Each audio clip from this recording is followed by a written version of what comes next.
Hey everyone, my name is Volpin, and today I'm bringing you my first video in Shardbound. I recently got into the pre-alpha, and I've only played it a little bit. I played the campaign / tutorial, which is 4 missions. Starts out pretty bare bones, and then adds different elements of the game incrementally up until the 4th mission, which is pretty much like an actual match. And then I played a single match in which I got destroyed. And with that I played with a basic deck. I've since built my first deck, and I just wanted to capture, I guess, my second game and kind of give my first impressions on the game. So I guess I'll go ahead and explain a little bit about it. This is your home screen here. You can see we have the campaign down here.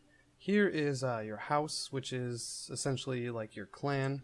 If we go in here, you can see you can look at your profile, which gives you stats and history. Your household, which is like your clan, barracks, which allows you to build decks, the training grounds, which allows you to play against a computer, and observatory, which allows you to join a shardfall. Shardfalls are these things right here. Shardbound is pretty awesome in that they want their player base to be really connected, and with that you can see you get shardfalls for streamers on Twitch. So right now we can see that there are at least 2 on. Actually down here I think you can see, yeah, there are like 4 people streaming right now. And you can join their shardfall and help them complete missions. With this one you can see that we have to play a match against the streamer with randomly generated armies, so our decks would be randomly generated, and then that awards a common reward. For the other streamer, they'll have a quest as well, and that is to submit a deck for this streamer to play, and that awards a common reward. Then you also have your house's shardfall, and within there, everybody who is part of your house completes one of these. Sorry, my hands aren't going to do anything. One of these 4 missions in order to power up this vault. So you can see win a game with the purple faction gives a moderate amount of power. Winning a game with any army gives you a small amount. Winning with the green or yellow faction gives you a small amount of power. And then casting any type of spell will give you a small amount of power as well. And then once this vault status hits 100, you can see we're at 7 here. Once you hit 100, it doesn't right now because everything is unlocked for all the players, but in the future, I believe it'll give you rewards, essentially cards or whatever they decide it will be. So yeah, that is pretty much it. You can see we're going to use my first deck. Very good name, I know. Other than that, that does start you off with a basic or simple deck for all of the different factions. You can see there are 6 right now. Yeah, so let's go ahead and jump into a game here. Like I was saying, the game being really connected with streamers. My first game was actually against a streamer. I got absolutely destroyed by him.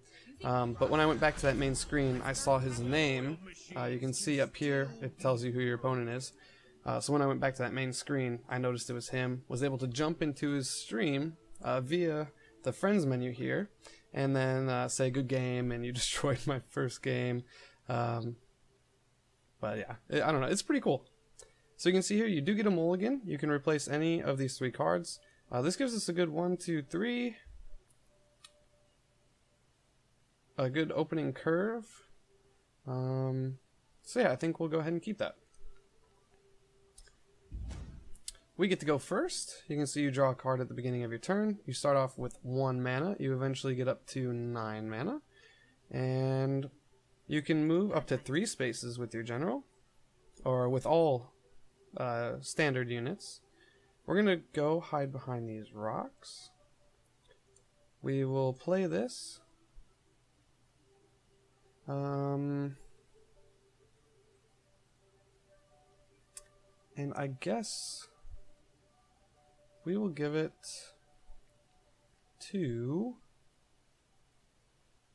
I don't know who to give it to. So what we're doing here is giving somebody Deep Strike, which allows you to I guess I'll explain it here in a minute. I guess we'll just give it to this person to get them out early. Then we draw another 3-drop. That's all we can do. Can you? Nope, my face is in the way. There's an end turn button here, and there is actually a timer. You start out with 90 seconds per turn, and then there's a timer that counts down. I'll turn my face off during my next turn to show you that. But Deep Strike. So, on your turn, you can only summon units on your starting half of the board. Our opponent wasn't able to do anything, it looks like. And with Deep Strike, it allows you to place them anywhere on the board. Same thing with our opponent, they can only summon them on this half. These boulders here and here are kind of like neutral territory, and so you can't summon there either. So you can see, because we gave it Deep Strike, we can now place it wherever. We'll go just ahead and place it in his face. Let's think this through. You can see the exclamation point above their general's head. Lets you know that you're going to be within their attack range, and then the eyeball underneath that lets you know that you have line of sight. Our general is ranged, and so we can attack from afar. You can tell by this symbol here. And then our opponent is melee, so they can only attack when next to another unit. When melees, oh, here we go. Let me turn off. Oh shit! There you go. You can see there's a timer. It's letting me know that there's no more moves I can make, and that I have 21 seconds left. So we'll go ahead and end our turn. And I'm back. Okay. Man, there's a lot to explain, and I'm trying to do it quick. So you can see when a melee unit attacks into a ranged, they do not take damage back. However, with melee into melee, both parties take damage. This unit is 3/3 and has flying, which means it can move anywhere on the board instead of the 3 general spots. You can see we can move 3 tiles in any direction. That allows it to fly anywhere. Okay, we got that again. We got this, ranged. Anything else? Restore 5 health. I don't think we want to use that quite yet. So I guess we'll just place this, we'll place it here. How far can I go and have line of sight? Up to there. 1, 2, 3. I don't think there's really any way I can block his path. But we will kind of run away anyways. We'll shoot him in the face. And then place this guy here. I'm here. We'll move you up to here and attack face. This'll sting. And then we'll go ahead and end our turn. You can see some units have abilities right here. This is my generals. For 2 mana, I restore 2 health to any friendly minion in line of sight. This one allows you to give a friendly ranged minion, not general. It allows it to attack twice. This combat medic, summon this minion in a random tile next to it. Okay, so this says choose a unit, so he's able to place it next to his general and then give him 4 health. Let's see. So we have 4 mana. I think we're gonna place this.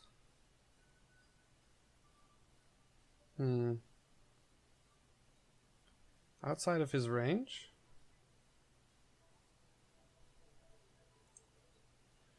We can only give +2/+2 to the 1 minion in our hand.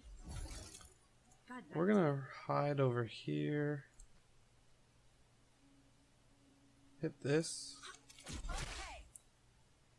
Move this out of all of his range as well, and attack and kill that. And then we will go ahead and end our turn.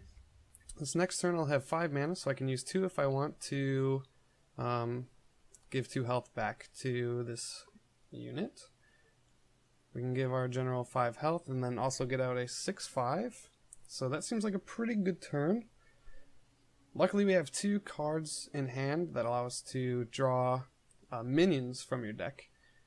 Random minions, you can see, and then you can either choose to have them cost 2 less or have them gain 4 health. That is kind of the...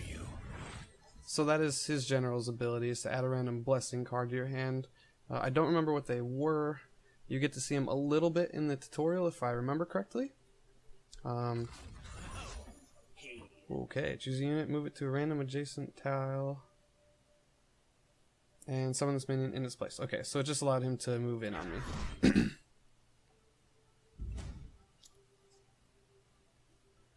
Okay.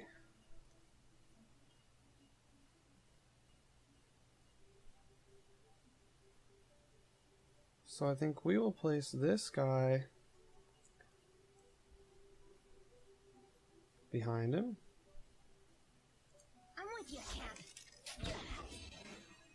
Then we will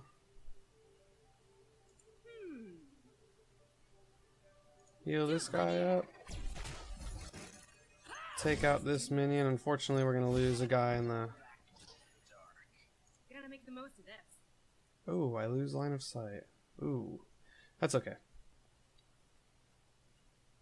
Do I really want to run?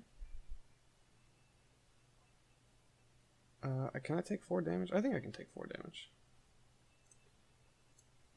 Let's go ahead and end turn here. Yeah, sorry, this is, it's fun to make a video in my first couple of games here because you'll see I'm really learning the game. I don't know any of the cards, really.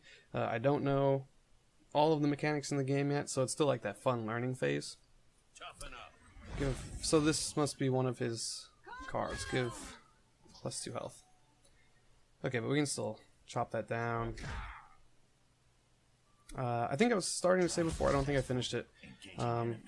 But the kind of theme around my deck is to buff all my minions' health up and make them really difficult for his to kill. Okay, what do we have here? So we have 6. I think we're gonna do this. Destroy this minion, and then it gives him a card that gives him unit +1/+1. We can also place this and get this.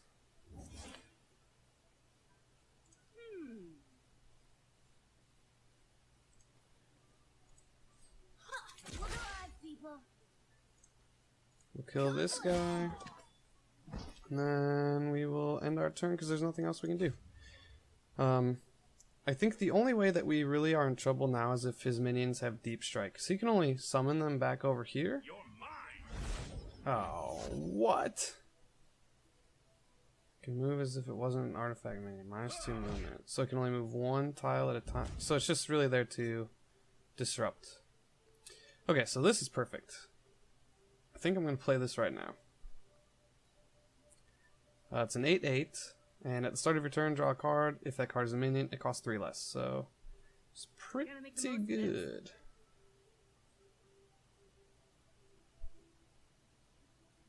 I don't really want to get backed into a corner. This has no attack, right? No attack. It just blocks line of sight.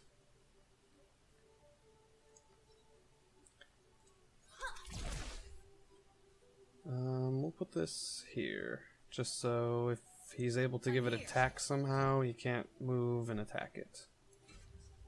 Yeah, so this card is awesome. It's just a late game value generator, right? It's just going to start allowing me to pump out a ton of minions per turn. I'm not even sure why I picked the red faction. I picked it mainly just because of the restoring health to a friendly minion. I thought that was pretty good. But I scoured kind of through all the cards and then the neutral cards and came up with this. You'll see a lot of them allow you to add health to the minions in your hand.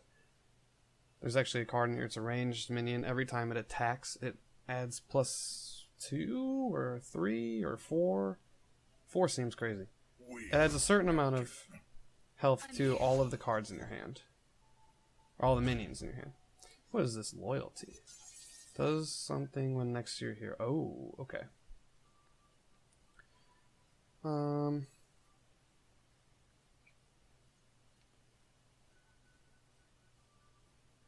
So we need to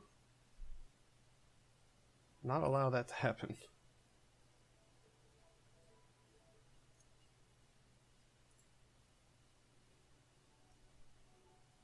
We only have 8 mana, but we can still place 2 of these.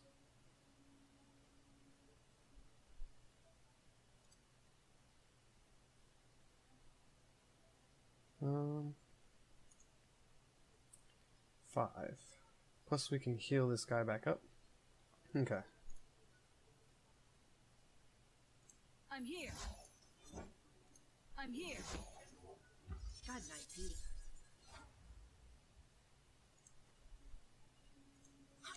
Let's try this. Got an idea. Okay. Okay. And then, is this worth it? No, because like charge basically means when you play it, you can use it right away, right? But I don't think it's quite worth it.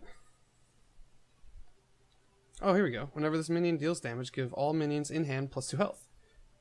So it's +2. And it's a 1/4. It doesn't do a whole lot of damage, but I think next turn we're going to play this, play this, play this, if we're not able to kill him, right? He may not be able to move. I try to pin him in using these two guys. Of course, he can come in and kill one, kill the other. Oh! Oh! So that's a card. Canal. That is pretty insane.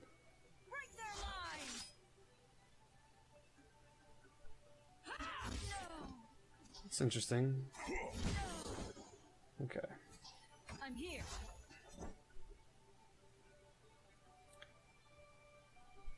Oh, okay. They conceded. We win! Our second game is a victory.